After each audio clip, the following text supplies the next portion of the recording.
Hello students, welcome to Dhaka Secondary School, North Karachi campus, and today you are watching class 9 English literature class, and these slides are prepared by Sir Farhan, your language teacher of Dhaka Secondary School. And today our learning topic is second week of October, and our learning agenda is reading and explanation of the chapter Shah Abdul Latif Bhitai. Okay students, so now I move towards our topic Shah Abdul Latif Bhitai.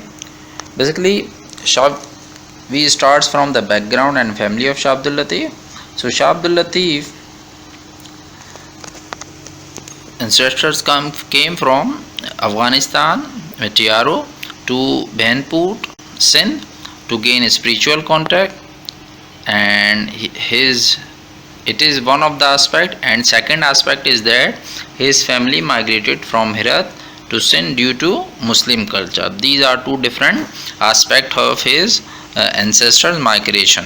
Okay, then comes the early life and education aspect of Shah Abdul Latif Bhitai. So in this aspect, it is said that he was born in 1689 AD, 14 Safar 1102 age Hijra in Hala Haveli,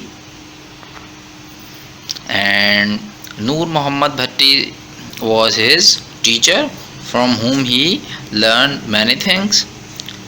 And basically he was mainly self-educated. He did not go to earn education from others, but he was self-educated mainly, and he got just little formal education from the institutions. So he had great depth of knowledge, and in which subject? In the Holy Quran he got a lot of education. In a hadith he was well versed in a hadith, and he was a scholar of Arabic language and as well as Persian language. Okay students, this is what the second aspect of his life. Now come towards the third aspect of his life, youth. What did he do in his youth? So he was very sensitive in mind. He had a very sensitive mind. While he was a boy, he composed poetry for God in the admiration of natural beauty and love of God.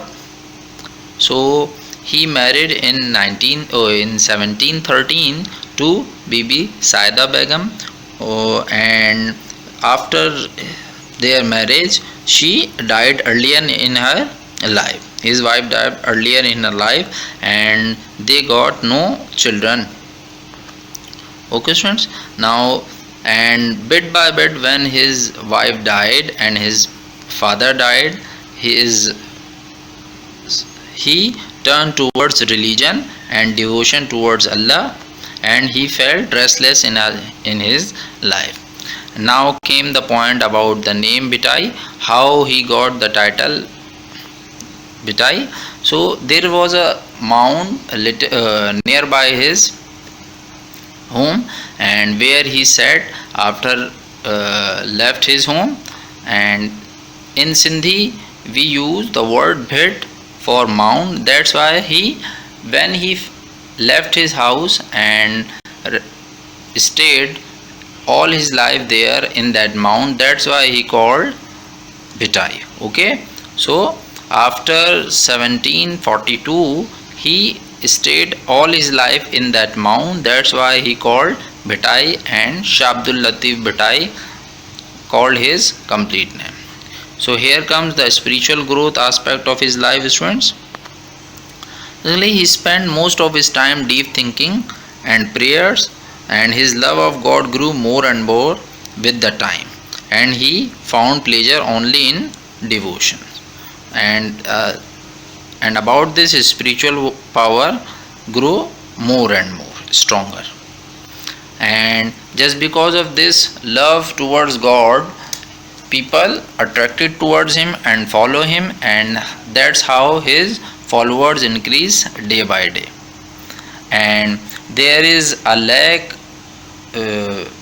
nearby mount where he stayed all his life, and this serene environment or natural environment suits his calm atmosphere, and there he composed verses in Allah's praise. So student, this is our fourth aspect of his life. Now come the last aspect of his life, death and remembrance.